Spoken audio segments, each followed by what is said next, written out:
다 같이 함께 기도하겠습니다.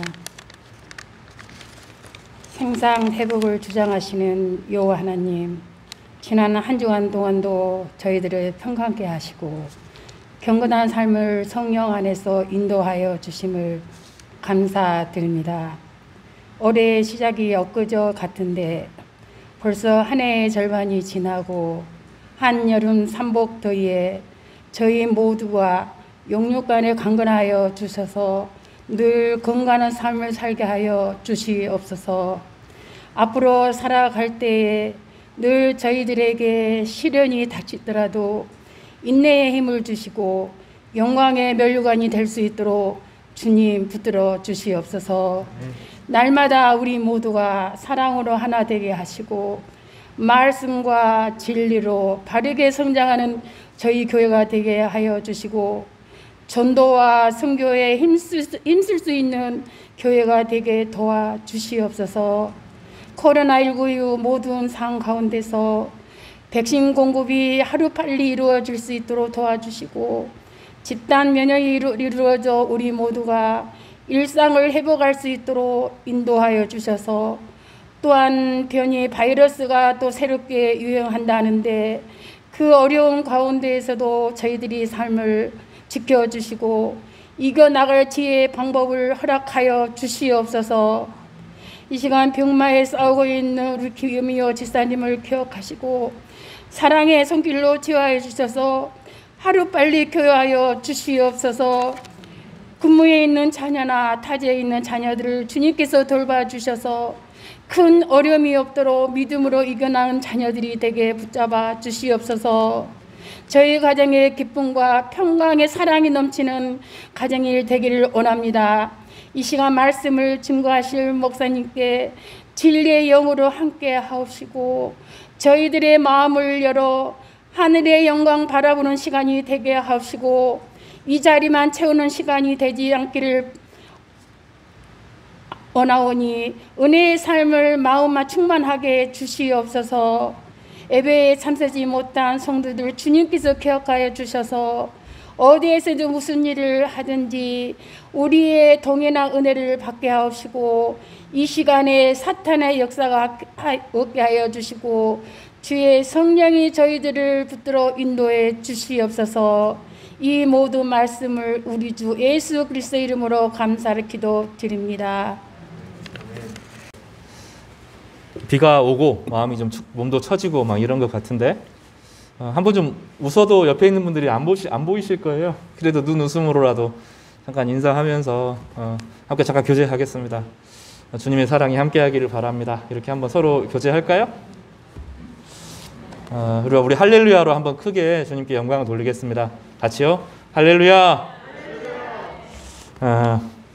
여호와의 이름을 망령되이 부르지 말라.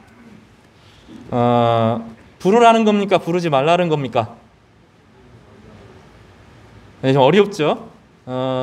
이스라엘 사람들은 이 본문을 어떻게 해석했냐면 하나님의 이름에는 워낙 신비한 성격이 담겨 있어서 부르면 안 된다 이런 생각을 했어요. 그래서 불렀을까요? 안 불렀을까요? 안 불렀어요.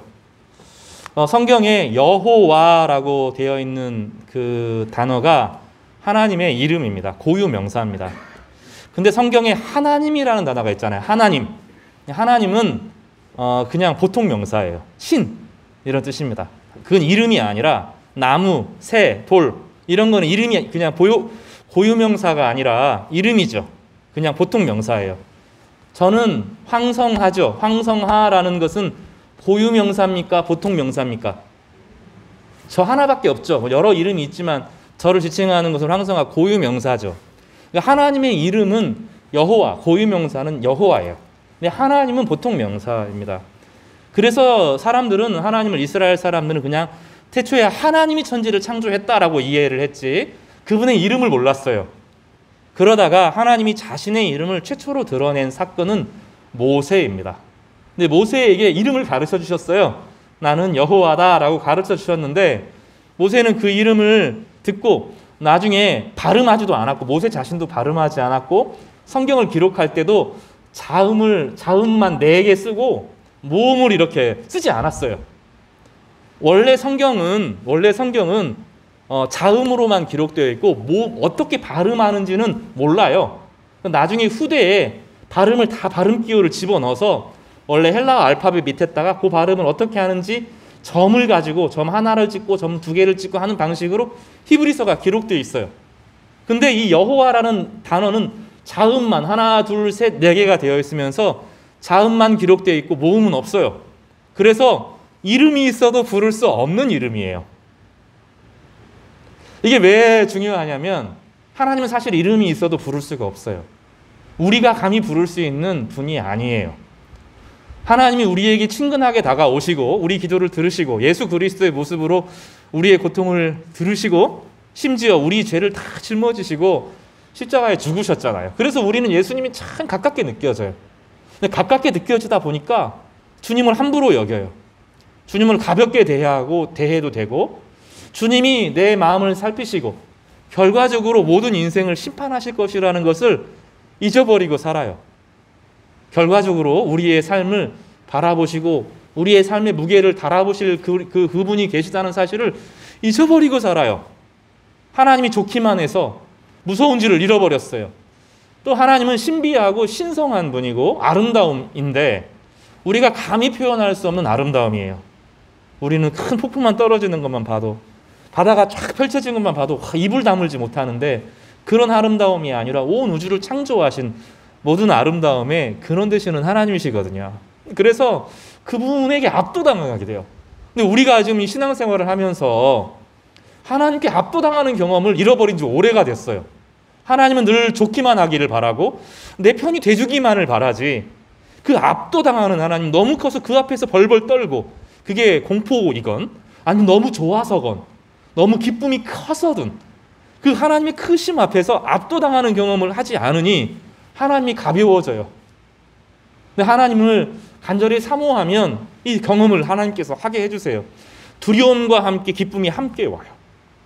이런 경험이 필요해요. 우리 인생을 살면서 정말로 하나님을 간절히 찾는 사람에게 하나님을 만나게 하는 경험을 하는데 그때는 내가 아직까지 경험했던 모든 말로 단어로 설명될 수 없는 정말로 크신 분이 계시다는 것을 그때 깨닫게 되는데 그때 입으로 하나님 어떤 분입니다라고 감히 고백할 수가 없게 됩니다. 이것을 숭고라고 표현해요. 따라서 볼까? 숭고. 너무 커서 표현할 수 없는 압도당하는 것. 숭고미를 우리가 잃어버리게 되었어요. 하나님은 그래서 이스라엘 백성들에게 처음부터 이렇게 될 줄 알고 하나님의 이름을 부르지 말라고 했어요. 그런데 거기에 조항을 달아서 어떻게 부르면 안 되냐면 망령되이 부르면 안 된다. 함부로 부르면 안 된다고 그랬어요. 이 말은 다시 뒤집으면 이 말을 나중에 두 가지로 이스라엘 사람들은 해석했고 예수님 자신도 가르쳐 주셨는데 두 가지로 적용되어져요. 따라서 해볼까요? 맹세하지 말라. 이게 여호와의 이름을 망령되이 일컫지 않는 방식이에요. 내가 하나님의 이름을 걸고 내가 이거 할 거야. 맹세하지 말라는 거예요. 어떤 맹세도 거짓 맹세도 참된 맹세도 하나님 앞에서 하지 말고 내가 할 수 있다 없다 책임을 지라 이렇게 말합니다. 두 번째로는 하나님께 기도하라는 거예요. 망령되이 이름 부르지 말라고 해서 갑자기 기도하라 그랬는데 참된 관계에서 하나님의 이름을 부르라 그런 뜻이에요. 그래서 이 참된 관계에서 하나님을 부르는 것은 기도이고 바른 관계에서 기도하면 기도가 응답된다는 것을 알려주신다는 거예요. 오늘 본문은 이 두 가지를 가르쳐줘요. 맹세하지 않고 하나님이 주시는 자유와 용기를 가지고 삶에 대결하라는 거예요. 그래서 우리가 다른 사람에게 책임을 떠넘긴 거나 하나님께 책임을 떠넘기지 말고 내가 할 수 있는 일에 대해서 내 안에 하나님이 계심을 믿고 담대하게 자유를 가지고 용기를 가지고 삶에 맞서라. 책임을 져라. 어른이 되라. 그 본문이 첫 번째 적용점이고 두 번째로는 하나님과 바른 관계에서 그럼에도 내가 아무리 인생에 책임을 지려고 하고 노력해도 안 되는 이 불가항력적인 어려움들 앞에서 하나님께 부르짖고 구하면 하나님이 응답하실 것이다 라는 말씀이에요. 오늘 본문은 여호와의 이름을 망령되이 일컫지 말라고 하는 것은 비밀이 담겨 있는데 기도 응답의 비밀이 담겨 있는 놀라운 본문이에요. 오늘 본문을 통해서 우리가 그동안 왜 기도가 응답이 안 됐는지를 살펴보고 진짜 기도가 응답되면서 하나님이 진리의 하나님일 뿐만 아니라 나에게 참 선한 하나님이구나. 선하신 하나님을 정말로 하나님 좋은 하나님을 경험할 수 있는 그런 은혜의 시간이 되기를 주님의 이름으로 축복합니다. 아멘. 할렐루야로 오늘은 좀 표현을 하는 게 많이 필요한, 명령태 읽지 말라는 것은 사실 아름답게 표현하라는 건데 표현하시기를 바랍니다. 할렐루야로 한번 표현해 볼까요? 할렐루야. 조금 더 크게 했으면 좋겠어요. 마음을 담아서 하나님이 정말 영광을 받으실 분입니다 하고 입술로 고백하기를 바랍니다. 할렐루야. 아멘. 만약에 어떤 아이가 저에게, 제가 모르는 아이인데 제가 와가지고 아빠 이렇게 저를 부르면 제가 어떻게 할 것 같아요? 아빠 저 밥 사주세요 이렇게 말하면 제가 그 아이를 향해서 내 아들아 하고 밥 사주러 갈까요? 저는 안 할 것 같아요. 왜냐하면 제 아이가 아니니까. 근데 준서가 애교스러운 모습을 보이면서 아빠! 이게 애교스러운 표현은 아니군요. 아빠 하면서 와퍼 사주세요 이렇게 이렇게 이야기를 하면, 여기 와퍼는 저기 앞에 버거킹 집에서 파는 햄버거를 말합니다. 와퍼 사주세요 그러면 제가 어떻게 할까요? 그 애교스러운 눈빛으로 저를 이렇게 바라보면 제가 사주고 싶지 않겠어요? 여호와 이름을 망령되이 부르지 말라는 것은 언약 백성에게 특별하게 허용됐다는 거예요. 하나님을 참된 아버지로 부르면 들어주신다는 말이에요. 그런데 하나님과의 관계를 우상처럼 여기거나 내 욕망의 덩어리로 생각한다거나 하나님의 크심과 하나님의 구속하심과 하나님이 나와 함께 하시는 그 오랜 역사를 잃어버리고 내 마음대로 함부로 이용하려고 하거나 혹은 내가 하고 싶은 어떤 일을 위해서 다른 사람 앞에서 내가 나를 못 믿을 것 같으니까 하나님의 이름을 걸고 하는 거 하지 말라는 거예요. 그러나 바르게 하나님을 고백하면 하나님은 우리와 언약 관계가 되는데 그때는 우리의 신랑이 되시고 또 우리의 아버지가 되시고 우리의 친구가 되어주셔서 우리의 이야기를 들을 마음이 있으시고 그 마음을 다 베풀어 주셔서 우리의 약속을 들어주시고 우리를 구원하시고 건져주시고 아름답게 하신다라고 하는 이 약속의 메시지가 오늘 메시지입니다. 하나님께서는 모세에게 자신의 이름을 드러내셨습니다. 모세는 들었지만 모세 자신도 하나님 앞에 그 이름을 감히 말씀드리지 못했습니다. 이스라엘 사람들은 이스라엘뿐만 아니라 고대 역사 가운데 하나님에 대한 사람을 부를 때 여러 가지 하나님의 별명을 불렀어요. 여호와라는 단어는 쓸 수는 없었지만 여호와 니시라는 말을 아도나이 니시라고 불러서 여호와라는 단어는 쓰지 않지만 주님은, 이 아도나이는 주님이라고 부르는데 여호와라는 단어는 사실 쓸 수 없는 말이고 여호와라는 대신 주라는 말로, 영어로는 로드라는 말로 바꾸어서 불렀어요. 그래서 여호와 니시라고 부르지 않고 아도나이 니시, 여호와는 승리의 하나님이다 이렇게 불렀어요. 혹은 여호와 샬롬 이렇게 불렀어요. 우리에게 평강을 주시는 하나님 이렇게 불렀어요. 아도나이 에베네셀 이렇게 불렀어요. 내 삶을 여기까지 이끄신 하나님이라고 불렀어요. 근데 그런 말들을 다 합쳐보면 세 가지로 정의가 될 수 있어요. 하나님은 아도나이 진리, 하나님은 진리의 하나님이다. 옳고 그름과 선과 악과 모든 것을 구별하게 해주는 빛의 하나님이다. 빛과 진리는 같은 말이에요. 그래서 진리의 하나님이다 이렇게 고백했어요. 진리의 하나님일 뿐만 아니라 하나님은 선한 하나님이다 이렇게 고백했어요. 하나님의 다른 이름은 선함이에요. 세상의 선한 일들은 우리가 기억해야 돼요. 우리가 일상을 살아가는 신앙생활뿐만 아니라 삶에서 일어나는 모든 선한 일은 안 믿는 사람에게까지 선한 일을 하나님께서 선하시기 때문에 경험하는 거예요. 그럼 하나님을 경험하는 사람들은 하나님을 선한 하나님 이렇게 불렀어요. 주 선한 하나님 이렇게 불렀어요. 그리고 하나님께서 자신의 모습을 이 진리의 하나님, 선함의 하나님을 깊이 알아가는 사람에게 특별한 하나님의 자신의 모습을 드러내는데 그것을 아름다움의 하나님이라고 불렀어요. 하나님은 아름다워요. 우리를 감격시키고 우리의 삶을 예쁘게 만들어주시고 우리의 삶을 정말로 멋지게 만들어주시는 분이시고 그 하나님 자신의 그 광활한 우주의 아름다움과 같이 우리를 빛내서 우리를 빛으로 만들어 가시는 하나님에 대해서 아름다움의 하나님이라고 불렀던 거예요. 이 아름다움의 하나님을 경험한다는 것은 내가 하나님께 완전히 들어가는 것을 말해요. 예를 하나 들어보고 본문을 좀 이해하겠습니다. 어떤 이제 미켈란젤로라는 사람이 대리석을 하나 딱 봅니다. 저거를 보고 내가 조각을 해야 되겠다 이런 생각을 했어요. 가만히 있는 것도 아름답지만 그걸 가지고 내가 조각을 해야 되겠다 가지고 왔어요. 가지고 와서 잘라내고 모양을 만들고 잘라내고 다 하고 나니까 어느 순간 예수님을 안고 있는 예수님의 어머니 마리아 모습을 그립니다. 피에타라고 하는 이름을 붙이죠. 그 모양은 있는 그대로도 좋아요. 그렇지만 주인의 손에 딱 붙잡히면 주인의 의도대로 만들어지는 겁니다. 그리고 그 조각이 만들어지고 났을 때 영원한 예술품으로 남아요. 우리와 하나님과의 관계에 있어서 하나님이 아름답다라고 고백하게 되는 시점은 내가 하나님 앞에 완전히 맡기는 거예요. 있는 모습 그대로 하나님은 나를 받아주시죠. 우리는 그 하나님만 기대해요. 하나님, 나는 죄인이고 악이고 거짓말장이고 못되게 살았지만 주님의 십자가로 나를 용서하시고 나를 받아주세요. 이렇게까지는 동의가 되는데 그 후로 하나님께 내 인생을 못 맡기는 거죠. 만약에 내 인생을 맡기면 하나님께서 나를 빚어가실 거예요. 아름답게 내 인생을 가꾸어 나갈 거예요. 우리가 못하는 것이 무엇이냐면 그 하나님을 신뢰하고 내 삶 전체를 하나님께 딱 맡기는 거예요. 서렌더, 영어로는 항복하는 거죠.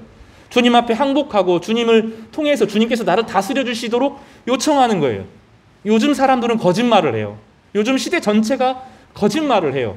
너는 스스로 빛나야 되지. 하나님이 너를 비춰주면 안 된다. 하나님을 섬기는 것은 억압이다.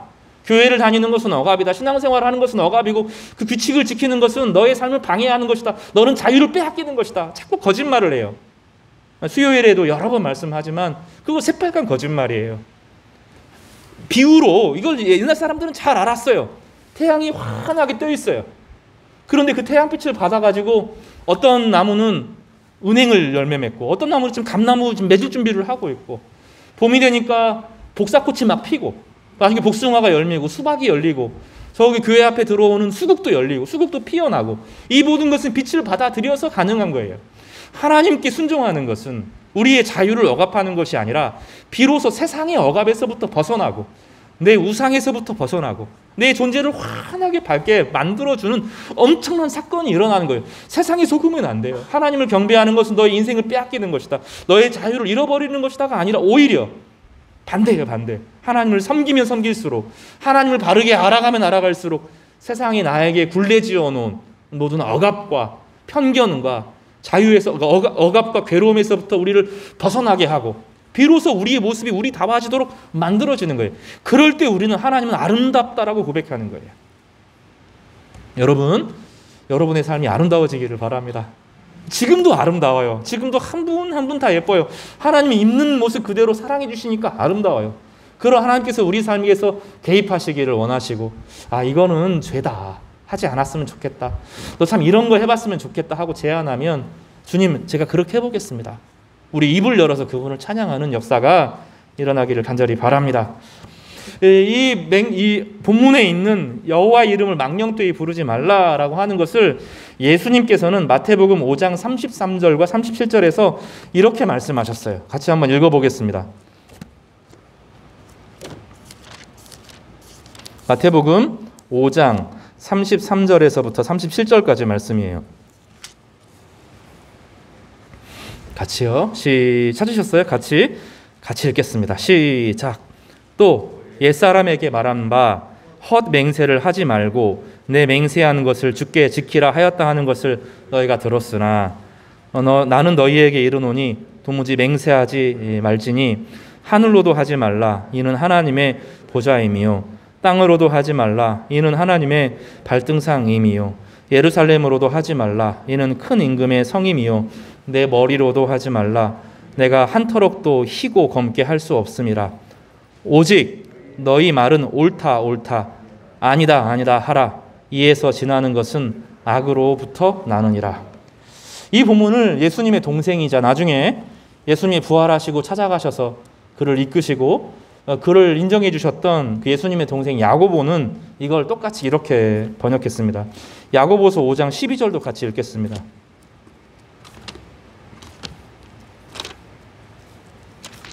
야고보서 5장 12절 말씀입니다. 같이요. 찾으셨어요? 히브리, 야고보, 베드로 전서 이렇게 이어집니다. 야고보서를 한번 찾아서 같이 읽어보겠습니다. 시작.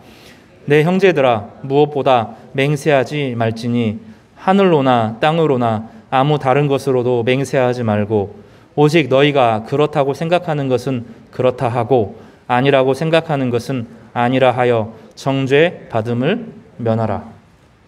핵심은 무엇이냐면 맹세하지 말라는 거예요. 그리고 스스로 결정하라는 거예요. 이거는 옳다, 이건 아니다. 내가 지금 할게, 하지 안 할게. 분명히 자기 입장을 드러내라는 거예요. 이것은 무엇을 전제로 하냐면 하나님의 형상으로 우리가 만들어져 있다는 것을 전제해요.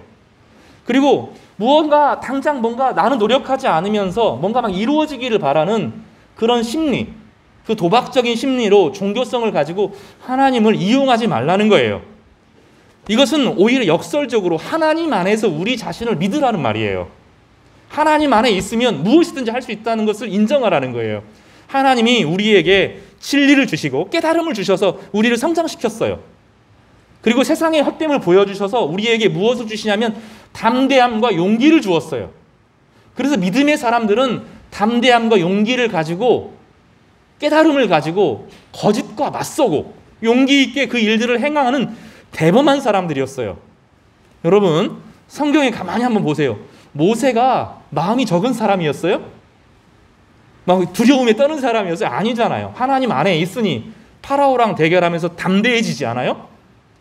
요셉을 한번 보세요. 요셉이 지혜가 넘쳤죠.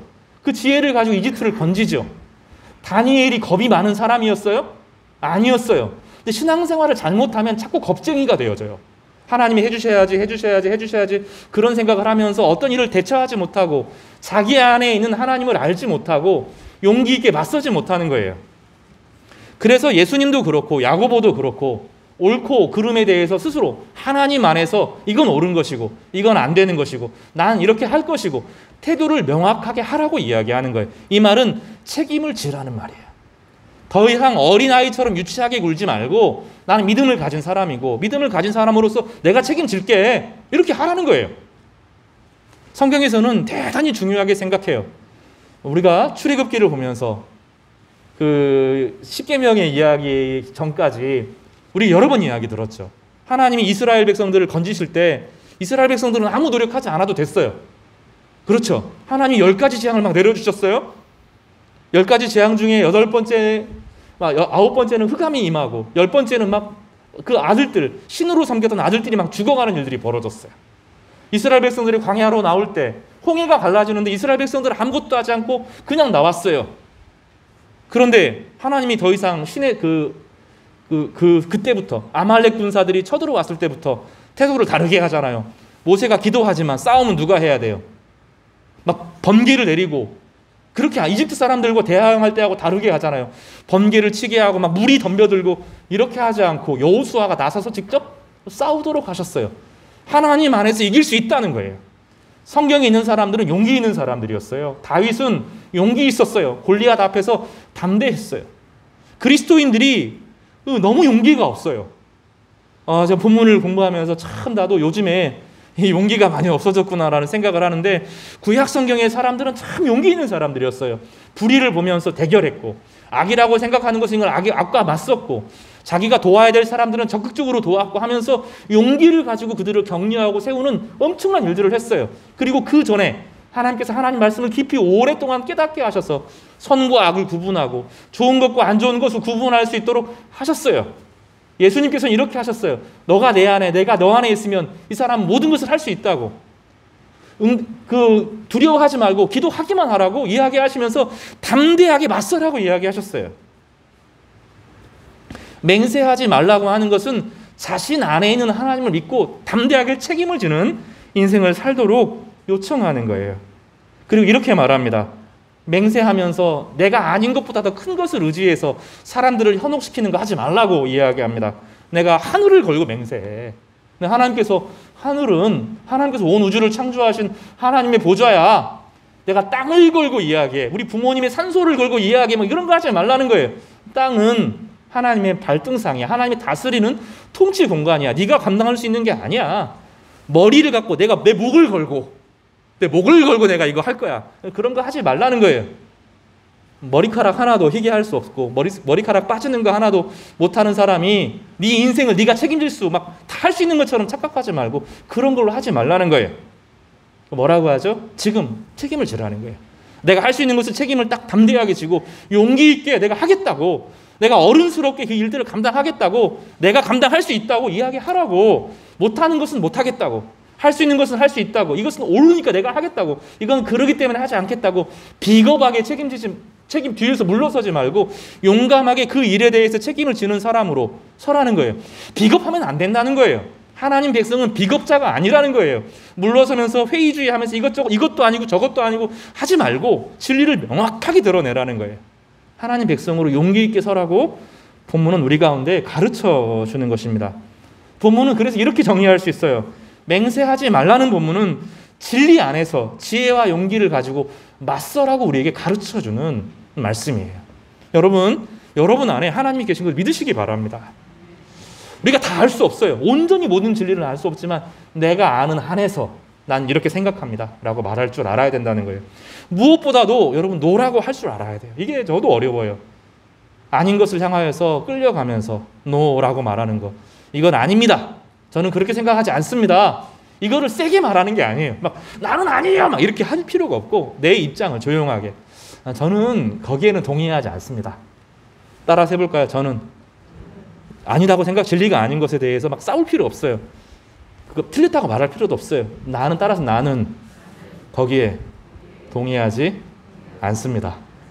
그러면서 부드럽게 상대방의 마음을 막 심하게 다그치고 주눅들게 할 필요 없고 자신의 입장을 조용하게 이야기하는 거예요. 나는 그렇지 않습니다. 나는 이 부분에 대해서는 동의가 안 됩니다. 이야기를 하는 거예요. 세게 이야기하고 상대방을 이길 필요가 없어요. 자신의 입장만 드러내는 거예요. 그러면 상대방이 이제 태도를 또 취하게 되죠. 그리고 나는 이것은 옳다고 생각합니다. 이것이 맞습니다. 이렇게 말을 하는 거예요. 따라서 나는 이것이 맞다고 생각합니다. 이렇게 해야 하는 거예요. 그러면 사람들이 처음에는 싫어할 수 있어요.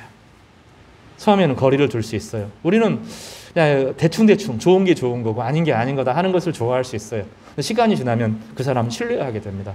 이 사람이 말하는 것은 정말로 자신의 책임을 지고 하는 말이구나, 신뢰하게 됩니다. 그런 용기를 좀 얻으시기를 바랍니다. 다시 말하지만 구약 성경에 있는 사람들 중에, 하나님의 사람들 중에 비겁한 사람 없었어요. 입장을 명확하게 했고 책임을 지는 사람이었고 자신 안에 하나님의 진리와 하나님이 주신 용기가 있음을 알고 맞서는 사람이었어요. 용기 있는 사람이었어요. 용기를 가지고 최선을 다하라는 거예요. 그러면 때가 되면 응답하신다는 거예요. 때가 되면 열매를 맺게 한다는 거예요. 결과가 지금 없어도 두려워할 필요가 없다는 거예요. 심으면 난다는 거예요. 심으면 난다는 거예요. 심고 기다리면 분명히 살아있기 때문에 때가 되면 응답한다는 거예요. 그래서 사랑하는 성도 여러분에게 이런 은혜가 있기를 주님의 이름으로 축원합니다. 저랑 이야기합시다. 한 주간 어떻게 살아요? 따라서 비겁하게 살지 말자. 여러분 결심하시고 용기 있는 여러분 되시기를 주님의 이름으로 축복합니다. 두 번째, 여호와의 이름을 망령되이 일컫지 말라는 것은 하나님과의 바른 관계에서 아버지로 여기면서 진짜 자신의 이야기를 하라는 거예요. 우리가 우리 의지와 힘으로 아까 말한 것처럼 자꾸 의지를 강조하는 것처럼 보이는데 그래도 안 되는 것들이 있어요. 오래 기다려야 되는 것들이 있어요. 하나님께서 허락해 주셔야 되는 것들이 있어요. 시간이 지나다 보면 내가 아무리 노력하고 힘을 다해도 용기 있게 이야기해도 결과가 나오지 않고 기다려야 될 일이 있다는 것을 알고 그것은 하나님의 주권에 있고 하나님 결국은 허락해 주셔야 이루어진다는 것을 경험할 때가 있어요. 그래서 예수님께서는 이 두 가지를 참 잘 가르치셨어요. 책임을 지고 용기 있게 자신의 태도를 명확하게 하지만 기다림으로 하나님께서 응답하실 때를 기다리라. 이 두 가지를 같이 가르쳐 주셨어요. 예레미야 33장 2절과 3절에 예레미야가 1절 그 시위대 뜰에 갇히게 됩니다. 하나님의 진리를 이야기하고 이대로 살다가 우리는 망한다. 하나님께 돌아와라 라고 이스라엘 백성들에게 말했는데 야, 하나님 백성 절대로 망하지 않아 라고 말하는 거짓 선지자들에 의해서 시위대 뜰에 갇힐 때가 있었습니다. 그때 하나님께서는 예레미야 이렇게 말씀하셨습니다. 일을 행하시는 여호와, 가만히 있는 분이 아니라는 거예요. 그것을 만들며 성취하시는 여호와, 그의 이름을 여호와로 하는 이가, 이름이 중요하기 때문에 이 본문이 제가 여러분께 소개합니다. 그의 이름을 여호와라 하는 이가 이와 같이 이르시되 너는 내게 부르짖으라. 내가 내게 응답하겠고 내가 알지 못하는 크고 은밀한 일을 내게 보이리라. 약속하셨어요. 예레미야의 상황은 너무 답답한 상황이었어요. 올바른 일을 하고 하나님 뜻을 행함에도 불구하고 사람들은 반응해 주지 않아요. 우상을 만들어 놓고 자기가 만든 하나님 앞에 사로잡혀서 무조건 잘 된다고 하는 사람들에게 예레미야는 너무너무 답답하고 괴로운 시절을 보냈습니다. 그런데 하나님은 분명하게 말씀하세요. 나는 가만히 있지 않아. 나는 일을 행할 줄 알고 만들고 성취하는 하나님이야. 나는 여호와야. 시작과 끝이야. 자신의 이름을 드러내셔요. 그 이름을 가르쳐 주시고 그분 앞에 간절히 부르짖으라고 말해요. 본문에서는 부르짖으라고 이야기해요. 내가 책임을 지고 내 용기 있게 행해도 불구하고 선한 일이 이루어지지 않을 때 어떻게 해야 돼요? 부르짖어야 돼요. 여러분, 부르짖기를 바랍니다. 답답하면 언젠가 이루어지겠지. 그렇게만 하시지 말고 정말로 이 부분은 하나님께서 해결해 주셔야 됩니다라고 용기 있게 구하시기를 바랍니다. 주님께서는 응답하시겠다고 약속하시면서 응답하신다고 직접적으로 이야기하시지 않고 크고 은밀한 일을 너에게 보인다. 어떻게 일이 진행될 것인지 소망을 가지고 살아갈 수 있는 그 미래의 비전을 보여주시겠다고 말씀하고 계십니다. 사람은 현실만 갖고 살 수가 없어요. 누구나 꿈을 꾸어야 돼요. 나이가 들면서 지치는 것, 교회 생활을 하면서 지치는 것은 비전이 사라지고 꿈이 사라졌기 때문에 그래요. 내 인생이 되겠구나. 내가 이렇게 살면 분명히 응답되겠구나. 이게 확신이 들면 움직이게 되는데 어느 순간 해도 안 돼라는 생각이 내 마음 깊은 절망 속에서 들어가기 시작하면 내 나이가 너무 많아져서 이제는 아무것도 못하겠구나라는 생각이 들면 사람은 지쳐요. 그때 푹싹 늙어요. 세상 사람들도 알아요. 내 나이가 어때 해서 다 알아요.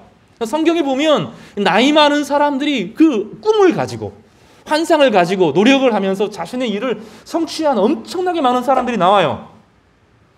성경만 그렇지 않아요. 제가 존경하는 학자들은 50세 이후에 정말로 탁월한 글들을 썼어요. 60대에 탁월한 글을 썼어요. 제가 그토록 좋아하는 괴테의 최고의 전작은 80대에 나왔어요.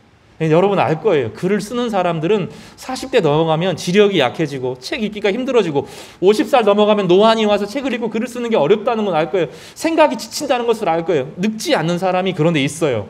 꿈을 가진 사람은 안 늙어요. 너무 유치한 이야기 같아. 지금은 꿈을 아무도 이야기하지 않거든요. 성경에서는 성령을 경험하면 예수 그리스도 안에 있으면 꿈을 꾸게 된다고 말합니다.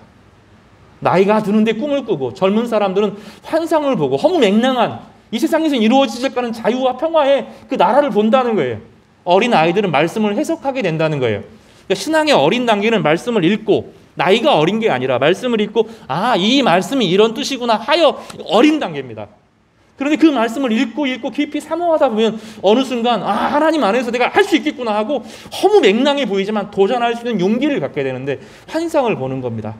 나이가 들어도 의식이 흐려지지 않고 과거를 자꾸 돌아보면서 옛날에 좋았는데 옛날에 그렇게 하지 말았어야 됐는데 내가 그때 왜 그럴까 자꾸 한탄하는 것이 아니라 하나님이 주시는 꿈을 가지고 내가 하나님 나라에서 어떤 모습으로 살아갈 것인가, 지금 내 인생을 어떻게 개척하고 아름다운 꿈을 고민한다는 거예요. 응답하시는 하나님이 계시기 때문에 가능하다는 거예요. 그래서 지쳐있다고 생각하면 여러분 다시 꿈을 꿔야 돼요. 제가 오늘 청소년 교사들이랑 만나서 아침에 잠깐입니다. 이제 더 자주 만나게 될 텐데 함께 만난 이유는 무엇이냐면 함께 꿈을 꾸기 위해서 그래요. 현실의 문제가 아니라 우리가 어떤 어린이부서 어떤 청소년, 어떤 청년들과 함께 만날 것인가, 그 꿈을 함께 꿔보는 거죠. 비전이 하나님께서 주어지면 이루어지게 되는 거예요. 이 꿈이 없으면 안 되는 거예요. 하루하루를 그저 견디는 게 아니에요. 하나님의 백성들은 꿈을 주시고 하나님과 동행하는 사람은 말씀을 이해하고 말씀을 깨닫게 되면서부터 점점점 꿈이 자라게 돼요. 이 단계를 겪어요. 그러니까 어린아이 단계는 안 되는 거죠.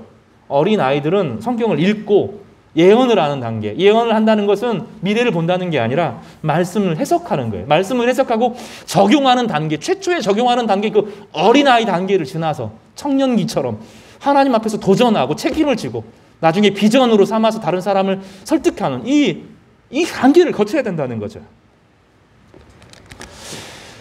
왜 우리 기도가 응답되어지지 않는지 에스겔서 20장 32절에서 이렇게 말해요. 너희가 스스로 이르기를 우리가 이방인 곧 여러 나라 족속같이 되어서 목속을 경배하리라 하거니와 너희 마음에 품은 것을 결코 이루지 못하리라. 이루지 못한다고 이야기해요. 우리는 많은 생각들을 품고 살아요. 됐으면 좋겠다, 됐으면 좋겠다. 그런데 그 마음이 하나님을 온전히 경외하지 않는 마음이고, 사실 에스겔서 20장은 안식일과 되게 중요한 그 연결이 되어 있는데 하나님이 주시는 안식에 참여하지 못하고 안식일을 제대로 지키지 않고 안식년을 지키지 않고 희년을 지키지 않으면서 자신만의 자유를 확대하는 방법으로 살 때 안 이루어진다는 거예요. 그러나 하나님과의 바른 관계를 맺고 하나님의 사랑을 신뢰하고 하나님의 성품을 배우고자 하면 하나님은 아버지가 되셔서 우리의 기도에 응답해 주신다고, 심지어 마음에 품은 것까지 응답해 주시겠다고 약속하는 본문이 에스겔서 20장 말씀입니다. 한번 차분하게 읽어보시기를 바랍니다. 그것을 마태복음 6장 9절에서 13절에서 예수님께서는 이런 관계, 하나님께 부르짖는 사람, 하나님 앞에서 선한 뜻을 품고 살아가기를 원하는 사람들을 아버지와 아들 관계의 관계로 설명하면서 하늘에 계신 우리 아버지여라고 기도하도록 했습니다. 제가 설교를 시작하면서 제가 모르는 사람이 아버지 와퍼 사주세요, 햄버거 사주세요 하면 제가 도망가겠죠? 예, 이상한 애다 하고 도망가겠지만 제 아들이 사달라고 하면 안 사주겠어요? 왜냐하면 제 아들인데요. 우리와 하나님과의 관계에서 아버지와 아들 관계라는 거예요. 어떻게 해요? 우리가 하나님께서 지으셨고 우리를 이 땅에 보내셨을 뿐만 아니라 그래서 근원적인 아버지이신데 예수 그리스도를 주셨잖아요. 그 참 아들을 이 땅에 보내주셔서 그 아들의 죽음에 의해서 그 피로 씻김 받은 우리는, 그것을 믿는 사람들에게는 성령을 주시고 성령을 가지고 있는 사람들에게는 하나님을 아버지라고 여기도록 돕는 거죠. 우리나라에 도교가 있어요. 도교. 유교나 불교보다 사실은 한국 문화에 더 깊이 뿌리를 내리고 있는 것이 도교예요. 도교에는 옥황상제도 있고 선녀도 있고 기독교랑 비슷해요. 도를 닦아요. 신선이 돼야 돼요. 신선이 되기 위해서 오랫동안 집중하는 거예요. 그래서 도를 닦으면서 오랫동안 묵상하면 뭔가 신비한 경지를 보고 진리를 막 깨닫게 되고 내가 아는 게 다가 아닌 것을 알게 되고 막 기독교랑 비슷한 점이 있어요. 그러나 결단코 이르지 못하는 것이 무엇이냐면 아무리 도를 닦고 모든 죄를 버리고 산에 올라가고 도인으로 살고 죄를 하나도 안 짓고 다른 거 해치지 않고 살아도 부활하지 못해요. 왜냐하면 그 안에 예수의 영이 없기 때문에 그렇습니다. 기독교는 그 안에 예수의 영이 있느냐 없느냐로 결판이 나는 거예요. 우리 인생의 운명은 우리의 착함과 선함이 아니에요. 예수님이 우리를 이끌어 가시니까 착해지고 예수님이 우리를 사랑하시니까 다른 사람을 사랑하게 되는 것이지 내 자신의 의로움과 선함에 소망이 없어요. 예수님이 십자가에서 죽으시고 그를 살리신 예수의 영, 부활의 영이 예수 믿는 모든 사람들에게 임하고 그 안에 예수의 영이 좌정하시기 때문에 우리가 하나님의 아들이 되는 거예요. 그러니까 하나님은 우리를 아들로 여기시는데 우리는 하나님을 이렇게 생각한다고요. 무섭고 두려운 분으로. 이 두 가지가 같이 가는 거죠, 사실은. 멀리 있는 분으로 도덕적으로 막 자꾸 만드는 거죠. 예수 안에 있으면 하나님은 아버지예요. 아버지예요. 성령 안에서 우리가 아빠, 아버지라고 부르짖는 거예요. 그리고 하나님은 우리 아빠, 아버지로서 이야기를 들을 용의가 있는데 아빠 하고 부르면 아들아 하고 안아줄 용의가 있는데 햄버거 사줄 용의가 있는데 안 부르는 거예요. 불러야 돼요. 하나님 아버지라고 부르고 우리의 양식을 구하고 일용할 양식을 구하고 하나님의 뜻이 이루어지기를 간구하고 죄 용서를 구하고 미래의 소망을 구하면 하나님이 틀림없이 주신다는 거예요. 그래서 담대함으로 구하시기를 바랍니다. 기도가 많이 약해졌어요. 기도가 많이 약해진 것은 하나님의 선하심과 하나님 우리 아버지 되심에 대해서 자꾸 인식이 약해지고 도교적인 가르침, 어떤 윤리적인 가르침 앞에 매여서 하나님 아버지보다는 내 의로움을 자꾸 드러내는 방식으로 다른 사람이 의롭지 않음을 자꾸 평가하는 방식으로 교회 성도들에게 자꾸 실망하는 방식으로 살아가니 기도 응답이 안 되는 거예요. 근데 하나님은 다시 말씀하세요. 부르짖고 응답하고 하나님을 아빠로 여기고 그 아빠가 되시는 이유가 예수 그리스도가 이 땅에 나를 위해서 죽으셨고 그 예수님의 십자가의 죽음이 나의 모든 죄를 씻겼고 예수를 믿는 모든 자들에게 성령의 영, 부활의 영, 다시 살아나는 영을 허락하셨음을 고백하라는 거예요. 그러면 응답하신다고 말씀하고 계시는 것입니다. 여러분의 기도가, 우리의 기도가 주님 앞에 응답되어지기를 바랍니다. 요한일서 3장 20절에서 24절에 보면 이는 우리 마음이 혹 우리를 책망할 일이 있어도 하나님은 우리 마음보다 크시고 모든 것을 아시기 때문이라. 사랑하는 자들아, 우리 마음이 우리를 책망할 것이 없으면 하나님 앞에서 담대함을 얻고 무엇이든지 구하는 바를 그에게서 받나니 이는 우리가 그의 계명을 지키고 그 앞에서 기뻐하는 것을 행함이라. 본문은 사랑의 사도 요한이 제자들에게 가르치는 말씀입니다. 어떤 내용이냐면 여러분, 하나님이 우리를 살피는 것과 내 마음이 나를 살피는 것 중에서 어느 것이 더 정확할 것 같아요? 내가 죄인이구나 하는 것과 하나님이 우리를 샅샅이 살피는 거하고 뭐가 더 정확할 것 같아요? 하나님이 우리를 살피는 것이 훨씬 크겠죠. 당연하죠. 근데 우리는 우리 수준에서 판단을 하겠죠. 내 양심이죠. 근데 양심이 나를 볼 때도 불편해요. 부끄러워요. 그러니 기도가 응답이 안 되는 거죠. 근데 본문에서는 뭐냐? 이 본문의 배경은 공동체, 예수 그리스도의 몸인 교회를 말하는 거예요. 교회 안에서 성도를 사랑하기 위해서 애쓰고 거기에 대해서 내가 주님 안에서 서로를 사랑하려고 애쓴다 하는 그 마음으로 하나님 수준에서 말하는 것이 아니라 내 수준에서 내가 노력하는 범위 내에서 내가 안 되지만 내가 이 사람이 기억나서 그 사람을 위해서 기도하고 내가 성도들을 사랑하는 마음으로 살아가고 있는 사람에게는 하나님께서 그에게 담대함을 주시는데 구하는 것을 그에게 주신다는 거예요. 이 요한 1서 본문은 형제 사랑에 대한 본문 안에 끼어있는 본문이에요. 그러니까 우리가 거리낌 없이 누군가를 사랑하게 되면 그래서 교회가 중요한 거예요. 교회 안에서 성도가 성도를 사랑하는 마음으로 살아가는 사람에게 하나님께서 기도에 응답을 주신다는 거예요. 그러니까 자꾸 혼자 산에 들어가려고 하지 말라고요. 교회로 모여야 돼요. 교회 안에서 서로 사랑을 배워야 돼요. 어려운 과정이에요. 저는 이제부터 공동체라는 말을 잘 안 쓰려고 해요. 공동체가 아니라 그냥 그리스도의 몸으로 살아가는 거예요. 몸으로 서로가 어른스럽게 책임을 지고 누군가를 위해서 마음을 주고받는 관계에서 기도하면 하나님께서 응답해 주신다고, 담대함을 얻게 하시겠다고 약속하고 계십니다. 제가 다시 읽어드릴게요. 우리 마음이 우리를 책망할 것이 없으면, 하나님 수준이 아니라 내 양심의 수준에서 내 마음에 책망할 것이 없으면 하나님 앞에서 담대함을 얻고 무엇이든지 구하는 바를 그에게서 받나니, 하나님이 주신다는 거예요. 이는 우리가 그의 계명을 지키고, 여기서 그의 계명은 형제 사랑에 대한 이야기예요. 그 앞에서 기뻐하는 것을 행함이라. 이것도 형제 사랑에 대한 메시지예요. 그러면 응답해 주신다고 약속하시는 겁니다. 성도 여러분, 여러분의 기도가 응답되어지기를 주님의 이름으로 축복합니다. 교회가 이러면 기도를 하면서 응답되면 비로소 선하신 하나님을 알게 돼요. 선한 하나님을 경험하고 나서 아름다운 하나님을 경험하게 돼요. 단계를 거쳐요.